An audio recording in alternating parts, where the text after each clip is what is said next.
Salut à tous, aujourd'hui je vais vous expliquer comment il y a 10 ans de cela, j'ai réussi à créer un Steadicam avec une trottinette. Oui, une trottinette.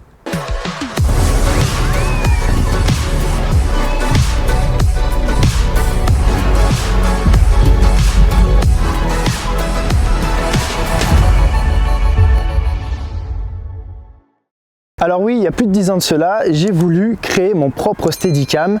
Pourquoi? Parce qu'avant, c'était inabordable d'avoir un Steadicam. Déjà, tous les Steadicams électroniques comme on a aujourd'hui de la marque DJI, etc., ça n'existait pas. Il y a Movi qui avait sorti son premier Steadicam électronique et ça coûtait plus de 15 000 €. Aujourd'hui, on a quand même des Steadicams électroniques à moins de 1 000 €, donc c'est beaucoup plus abordable forcément. Mais avant, on avait ce type de Steadicam qui existait, mais il y en avait déjà très peu. Et en fait, ce Glidecam HD 2000 qui fonctionne vraiment très bien aussi, j'avais pas les moyens de m'en acheter un et donc je me suis dit je vais essayer d'en créer un avec mes propres moyens. Et donc j'ai réussi à créer ce Steadicam. Alors bien entendu, c'est pas la perfection, ça fonctionne pas aussi bien, mais honnêtement pour ce que je faisais avant, ça a vraiment bien fonctionné. J'ai eu l'habitude de filmer beaucoup de vidéos de BMX, de sport extrême et donc j'avais besoin de suivre les riders quand ils faisaient leurs mouvements. Et donc c'était exactement ce qu'il me fallait, un Steadicam. À ce moment-là, j'avais juste ma caméra et j'avais aucun autre moyen pour pouvoir m'acheter un Steadicam et donc j'ai décidé de créer ça et donc je voulais essayer de recréer un petit peu visuellement ce Steadicam là. Alors regardez, visuellement c'est un peu le même principe, on a les poids qui sont en bas, ici j'ai les poids qui sont en bas et donc maintenant je vais vous expliquer un petit peu exactement comment j'ai conçu ce Steadicam avec pratiquement rien. Alors le but du Steadicam ici, qui ne sont pas les Steadicams électroniques, est d'abaisser le centre de gravité donc de la caméra grâce à du poids. Alors forcément à l'époque déjà je ne savais même pas comment régler un Steadicam, je n'en avais pas, je ne savais pas exactement combien de poids il me fallait selon ma caméra, c'est pas la caméra que j'avais à l'époque, mais plus ou moins je savais qu'il fallait des poids, quelque chose d'assez lourd en bas.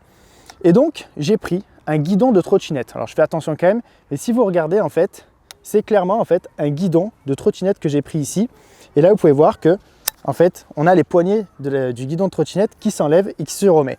Donc en fait en soi déjà c'était pratique pour le transport parce que je pouvais facilement les enlever et les remettre. Ensuite au niveau du poids il me fallait donc des poids. Soit je prenais du plomb, que je trouvais un moyen de pouvoir les fixer, mais en même temps comme je faisais du BMX j'ai eu ces gros cale-pieds, donc vous voyez ce que vous mettez sur les roues pour poser les pieds. Et en fait ici ils sont très lourds et donc je me suis dit on va les mettre tout simplement dans le tube. J'ai utilisé des grips, des poignées de BMX pour pouvoir les fixer et avoir pile la bonne taille. Donc là on peut voir que vraiment ils ne peuvent pas bouger et donc j'ai fixé ça comme ceci. Ensuite sur les Steadicam on avait un système de molette qui permettait en fait d'avoir le Steadicam qui tourne. Donc là tout simplement ce que j'ai fait c'est que j'ai utilisé le tube de la trottinette que j'ai mis par-dessus le tube du guidon. Je l'ai fixé à la hauteur que je voulais grâce à des grips encore une fois ici de BMX.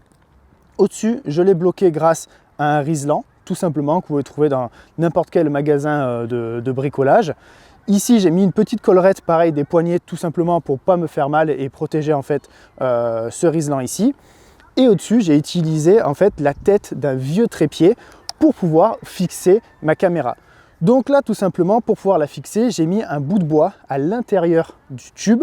Et ensuite, grâce à la vis, j'ai fixé mon bout de bois pour pas qu'il pivote et j'ai pu donc fixer immédiatement dessus la tête du trépied et avoir la possibilité de fixer ma caméra grâce à la vis qu'on va pouvoir avoir en dessous. Et donc ici maintenant, je me suis retrouvé avec un Steadicam tout simplement fait avec rien du tout. Donc là ici, le système en fait, ça permettait de pouvoir pivoter. Donc je vais le tenir en haut comme ceci et pouvoir pivoter mon Steadicam comme ceci. Donc en fait, je le tiens vraiment ici et là, vous pouvez voir qu'en fait, il va pivoter exactement comme ça.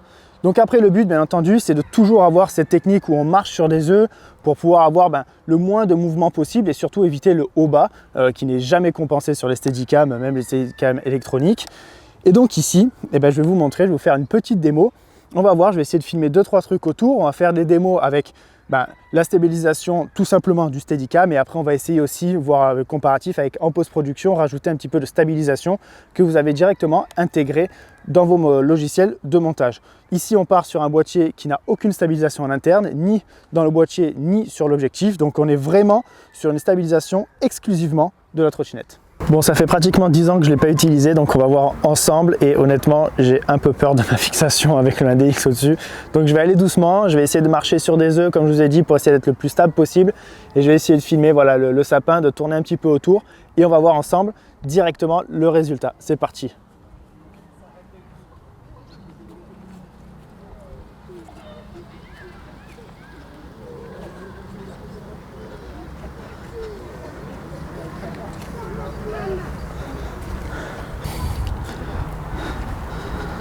Franchement, c'est pas trop mal pour un truc qui a absolument rien coûté. Et on va voir après la comparaison avec le plan d'origine comme ça et le plan stabilisé en post-production. Et je pense qu'on peut arriver quand même à faire des jolies choses, même là sur des plans un peu simples comme ceci. Alors forcément, je conseille d'avoir un grand angle. Ça sera beaucoup plus simple au niveau de la stabilisation derrière.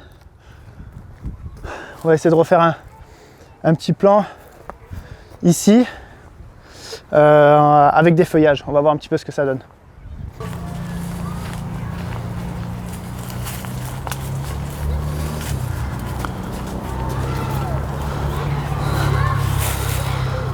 Voilà, bon déjà juste quelques petits tests, on va voir si ça fonctionne. Je vous montre de suite les images.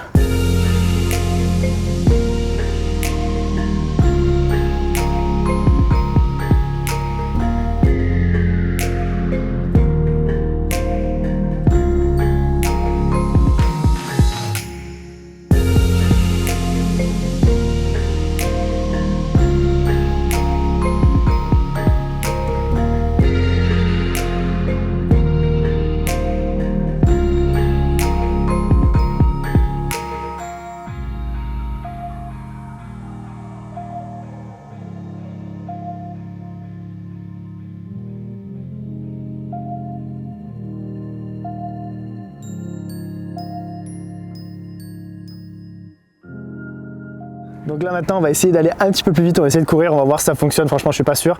Donc je vais filmer Jérémy qui est en train de me filmer et je vais essayer de courir en train de le filmer là-bas. C'est parti, t'es prêt? Go! Franchement c'est pas si mal. C'est pas si mal.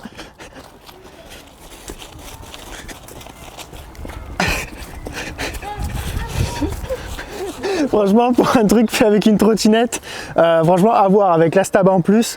Honnêtement, là, ce que je voyais à l'écran, c'est pas pourri quoi. Pour quelque chose comme ça, on va essayer de faire un petit plan serré de toi, visage, et on va voir ce que ça donne.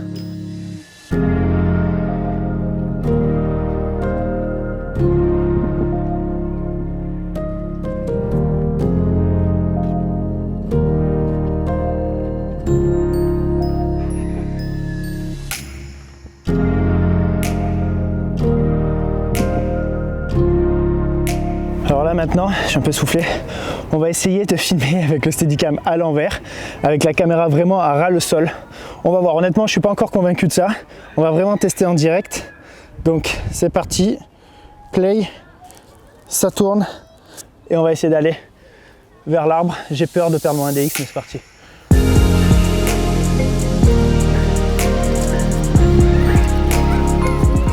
Et on remonte vers l'arbre. Ouh, la vie ça tient, c'est bon, j'ai pas perdu le 1DX et franchement je sais pas du tout le résultat. Je vous le montre maintenant et on va voir ensemble si ça fonctionne ou pas.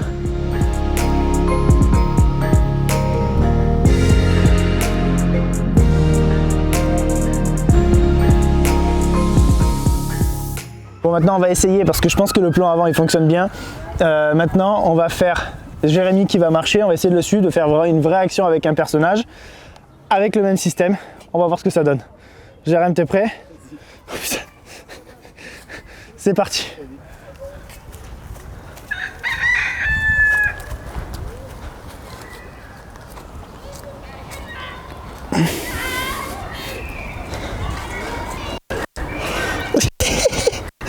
Ok. Je sais pas.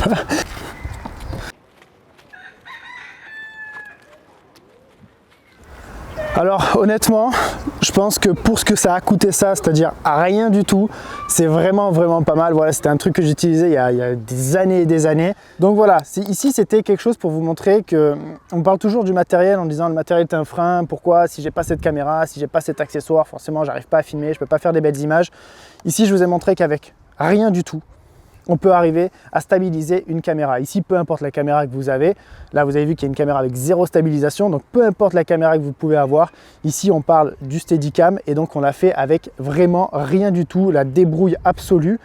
Et donc on a pu voir que les images, eh ben, ça fonctionne. Donc encore une fois, si vous avez cette impression qu'il faut toujours du bon matériel pour pouvoir faire des belles images. Bien sûr que ça va vous aider, bien sûr c'est logique, sinon ça n'existerait pas. Mais on peut voir qu'avec de la débrouille parfois, on peut se régaler. Et moi, c'est ce que j'ai fait il y a pratiquement 10 ans.